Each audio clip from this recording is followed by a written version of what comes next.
Well, ladies and gentlemen, the time is finally here.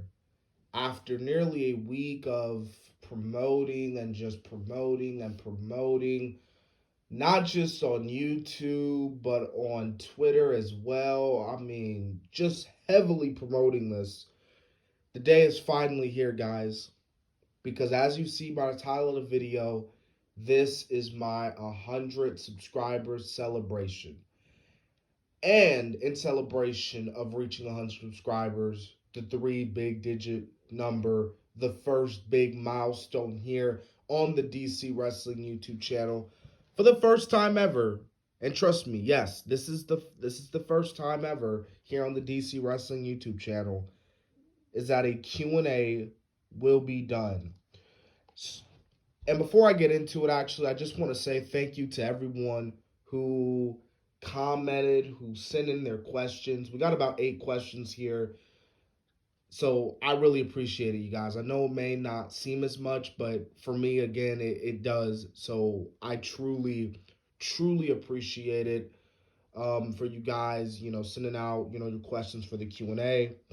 So we're not going to waste any time. Let's get to it. All right, so the first question we got here is from Kamat Sosa. Sorry if I mispronounced that name. But the question is, who will turn on heel before WrestleMania? And I guess whoever wrote this comment, I guess they were trying to say who will turn heel before WrestleMania. Honestly, that's merely impossible because WrestleMania is literally a week away, and I just don't see no one turning heel at all before the big show next Saturday night and Sunday night as well. But if I had to pick who would turn heel before Mania, I'd go with Rhea Ripley. She's kind of showing signs that she might be a heel. Even though me personally, I kind of like her better as a babyface, but that's just me. Um, yeah. So Sosa, I hope that answered your question, bro.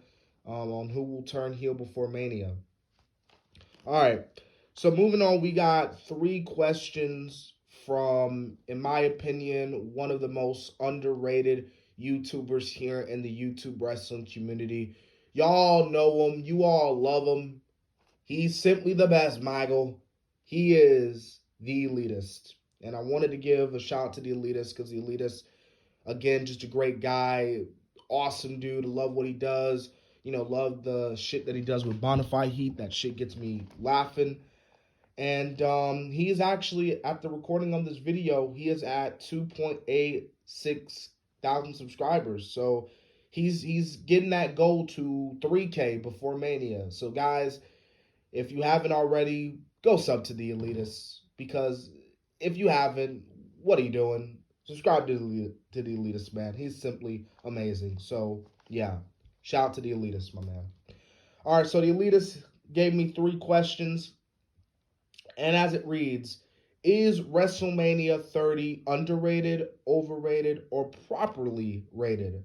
Thoughts on Impact Wrestling drawing 38K viewers this week? And who is your favorite wrestling YouTuber? Now, starting with WrestleMania 30. Now, I remember watching WrestleMania 30. I remember, watching it. And coming out of the event, I actually thought WrestleMania 30 was great. And even years later, I thought WrestleMania 30 is still good. I know there are people that say that it was overrated, which makes sense. I can see why, because if you look at the card, I mean, you had Bryan, Undertaker, poor Undertaker, but Undertaker, the Battle Royale, and then Triple H and stuff. And like, despite those matches, there really wasn't anything that clicked at Mania 30. And also, you had Bray Wyatt versus John Cena. But I still think WrestleMania is still good. And honestly, I do think WrestleMania 30 is properly rated. Daniel Bryan getting his moment was an incredible storyline.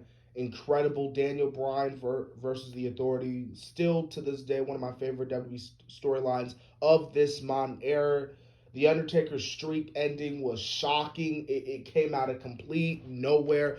Nobody in that Mercedes Superdome, nobody in that arena, nobody in the wrestling world, I mean, just nobody knew. And to this day, I still get chills thinking about it. I still get chills when that referee, after Brock planted the F5 and the ref counting the one, two, three, I still get chills. And to be completely honest with you, I feel like the Undertaker streak should have never been broken. And if it was to have been broken, it should have been given to a wrestler that could have used it, and that was going to be an up and coming star. So, great question, Elitas. Also, thoughts on Impact Wrestling drawing 38K. So, I actually looked this up online because at first, when I heard this question, I didn't think it was true. Like, Impact Wrestling, Jesus Christ, 38K viewers. But they didn't actually draw 38,000 viewers. There was actually an error, apparently. They actually drew 148,512 viewers. So that was their rating. But then again, even if they drew 38K, I wouldn't be shocked. Honestly, Impact and AEW with this relationship, in my personal opinion, it's kind of, I haven't been feeling it. Like, if you look at this whole Impact and AEW relationship, let's see who's shown up on AEW. So we had Ethan Page. Well, he's not in Impact no more. But really, the only people that are showing up who's exclusively still signed to Impact is the Good Brothers. I feel like that this whole run is just about the Good Brothers and Omega trying to reform Bullet Club and just I don't know. It's just yeah. I mean, Swan and Omega is gonna be a great match at Rebellion, but Kenny's gonna beat Swan, and I don't know, man. Just like there's really nothing on Impact that excites me. Like, I mean, you have Sammy, you have Eddie Edwards, you have your superstars, but overall Impact, it's not fun as it used to be. I've said it before and I've said it again. I feel like that Impact was awesome when it was TNA, when you had stars. I mean, they had stars. Jeff Hardy, RVD, AJ Styles, Samoa Joe, the X Division, the six-sided ring. Like, I could go on and on about how TNA was so damn good back in the day. And I feel like if TNA is what we have now, like, we had those stars, replace these quote-unquote stars that are Impact Wrestling, I feel like that this whole invasion angle would have been even much more cooler. Now, favorite wrestling YouTuber. Now, I wouldn't say I have a certain wrestling YouTuber because there's a lot of YouTubers here in the YWC. People seem to forget that the YWC is such a big community because there's plenty of guys like Woke Culture Wrestling who I don't listen to. To be quite honest with you, the only time I listen to Woke Culture Wrestling is, Adam Blampy when he did his How WWE Should Book. But I do have favorites. The Elitist, obviously, underrated. Bonafide Heat, Josie Chats Wrestling, shout out to him. He just reached 100. This channel, they're not really consistent. They're very inconsistent. Like, their last video was literally a month ago, and it was like a video game or movie review. But they're called the MT Omar reviews. They don't really post that much anymore, which makes sense because wrestling. But they're still one of my favorites. Like, I like going back and watching their older videos. Technical Work Rate Productions. I found out about Technical Work Rate Productions back in 2019. My very first video that I ever watched, the Technical Work Rate Production, was the top 10 reasons why AEW sucks. And this came as a shocker to me because AEW just around this time had their first pay-per-view, and everybody was so hyped about AEW. Like, everyone's going to say, oh God, AEW's going to put out WWE, this and that. But this is what I love about Technical Work Rate Productions is that they provide valid reasoning behind their videos. Like, if they could come out with a top 10 reasons why Triple H sucks, which we all know they do not like Triple H sucks, you know? Because Triple H gonna make thighs. Just forget what I just did. But again, they're funny. NC and JC, they're funny. They're hilarious. They provide valid reasoning, and they don't just do wrestling. They do other things. They talk about politics and conspiracy theories and stuff like that. So like they're really cool. They're just all around two cool guys. So shout out to those two men. They are certainly one of another underrated YouTubers in the YWC. And then you got Wrestling Premier. Love what he does. I love watching, his videos and stuff. So if I had to name an exact YouTube wrestling, like my favorite wrestling YouTuber, it's hard to pick. So I can't. All those guys really fit in. But if I had to pick one, I'd probably say the MTLMR reviews because, they're one of the guys that I go to, and watch their old videos and stuff and laugh. Okay, so we got SCW Wrestling. Shout out to SCW. He is actually at 956 subscribers. He's also trying to get to 1K. So let's get him to 1K, people, because he deserves it. SCW says, congrats on 100 subs. You just got one more. Keep up the good work. Great review. By the way, this was from my SmackDown review. Question for your Q&A. What are your thoughts on the breakup of the Hurt Business?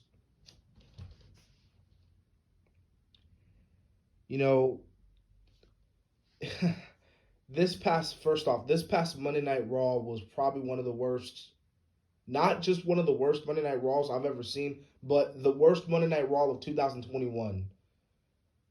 And to really set in the tone that this was going to be a bad Raw, you kick off Raw with the Hurt Business breaking up. I'm not going to go into a rant. I'm not going to scream into the camera on how dare you break up the Hurt Business. I'm just going to say it's stupid. It's completely stupid because what you should have had, you could have had the Hurt Business walk into WrestleMania as champs. And even not, still, that doesn't give you the right to break up the Hurt Business. I understand Lashley's a dominant player, but the Hurt Business was one of the best stables. No, the best stable on Raw. Way better than that crappy, that crappy stable called Retribution. And just Hurt Business, they look like badasses. That's what I really loved about the Hurt Business. Like, they look like guys that could kick your ass. Like, you wouldn't want to go to a bar and get in a fight with these men because these men will literally, and I mean literally, fuck your shit up. Excuse my language, but damn it, it's the truth. So the Hurt Business breaking up, I obviously was not a fan. I don't think nobody was a fan of that, obviously. And if you if you were a fan of that, well, then I guess you just couldn't appreciate the awesomeness of the Hurt Business. So no, SCW, I was not too happy with that. No one was really.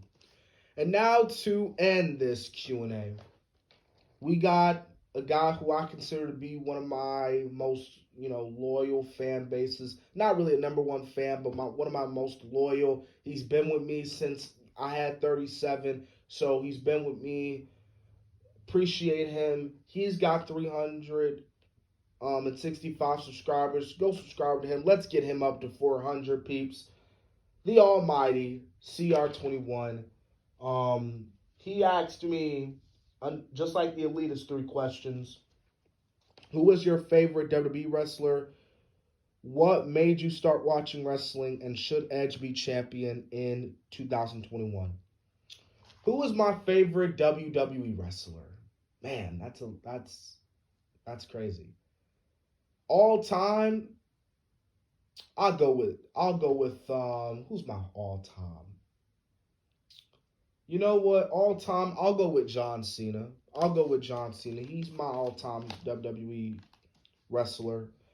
John Cena, I mean, even back in the day, that dude was just amazing. Like, I know, yeah, he was burying guys and five moves of doom, fruity pebbles bullshit. But despite all that, Cena, he's a legend in my book, and that's obviously why he's my favorite wrestler. And dear God, I miss him. What made you start watching wrestling? Oh, and by the way, before I get to that, John is my all-time favorite. Now, my current favorite WWE wrestler is, well, Roman Reigns. I think Roman Reigns is killing it. Great heel, great, amazing heel. I just love everything about Roman.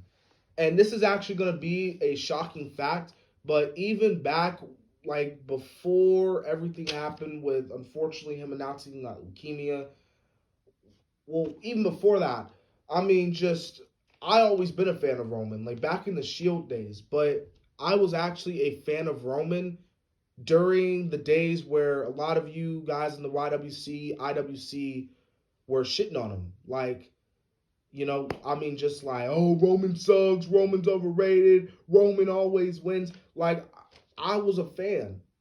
I mean, yeah, it sucked because they they could have gave him better promos. They didn't have to shove him down the throats. They didn't have to do that. And that's kind of the same feeling that I have with Cena. Like, I always thought Cena could wrestle. Even back in 2011, 2010, when you guys were saying, Cena, you can't wrestle. Cena, you got five moves of doom. I was still a fan because despite all that, I know it's not Cena's fault. It's not these wrestlers' fault, guys. At the end of the day, creative, they're the ones that are giving them the shitty booking. They are the ones that are giving them the shitty promos. They are the ones that are booking these guys like God. It's creative. It's all creative. So yeah, but but they got booed when they were supposed to get cheered. But they got a reaction, and at the end of the day, it's all about reactions. All right, so just to clarify that. And by the way, my respect for Roman went through the roof. I mean, I had respect for him before, but it went through the roof, especially when he announced leukemia. And I'm just glad he's back, and he's killing it, man. He's gonna kill it at Mania. What made you start watching wrestling? What made me start watching wrestling? I was born in backstory here. I was born in 2003, and because I was born back in '03, I never got to see the Attitude Era. I never got to see the Ruthless Aggression Era, like live, like not going on the WWE Network and watching it. I mean like live, like I wasn't there for the full live experience. But basically what made me get into wrestling was my uncle. My uncle, he was a huge wrestling fan, huge WCW fan. Growing up, Monday Nitro, WWE Attitude Era fan, and he got me into wrestling. He actually bought me my first championship, which was the WWE World Heavyweight Championship. So, and I got that like in 2010 and 2011. And speaking of 2010, 2011, I would say actually 2011 was the year that I started consistently watching WWE programming on a regular basis. Like I watched it then, but not as consistent as I do now. Punk and Cena and everything, and I just became a fan. So what made me start watching wrestling? Really, my uncle, and I guess you can say CM Punk and Cena and them. All right, so should Edge be champion in 2021? That is a good question because as much as I love Edge to death, all time legend, I feel like he shouldn't walk out as WrestleMania the Universal Champ. I still think Roman should, but that doesn't exclude the fact that I don't think Edge should be champ. But like, I don't know how they're gonna do it.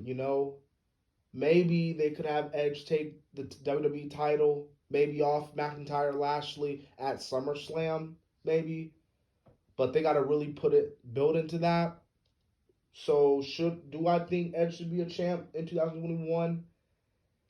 I'm kind of 50-50 on that because like Edge is one of those guys where he doesn't need a belt, and Edge is at the point where he just wants to help put these new guys over. So I don't think Edge is really bad getting championship runs. unless they bring back the big gold belt, which I highly recommend they do. But yeah, so I'm pretty keen on that. But if he does become champ with the proper build, I wouldn't be mad to see Edge be champ. All right, so that's it, guys. That's the Q&A. 20 minutes. Um, guys, thank you so much. Like, thank again. You guys don't know how truly blessed I am. You guys again. I'm not gonna go on this Cody Rhodes speech where I start crying, but you get what I'm saying. What I'm trying to say here. Thank you guys so much. I've said it before. I said it again. You guys are truly the real MVPs. So thank you guys so much. If this is your first time watching the DC Wrestling YouTube channel, subscribe, like, comment, and who knows, man? If this video gets enough likes, I might do a second Q&A down the road in like 6 months, maybe around SummerSlam, something like that. But thank you guys so much for tuning in. This has been the Kid, DC Wrestling, and so yeah. Oh, and one more thing. WrestleMania predictions out tomorrow, Sunday, Easter. I know, but yeah. Thank you guys so much. Once again, this has been the Kid, DC Wrestling, and so yeah.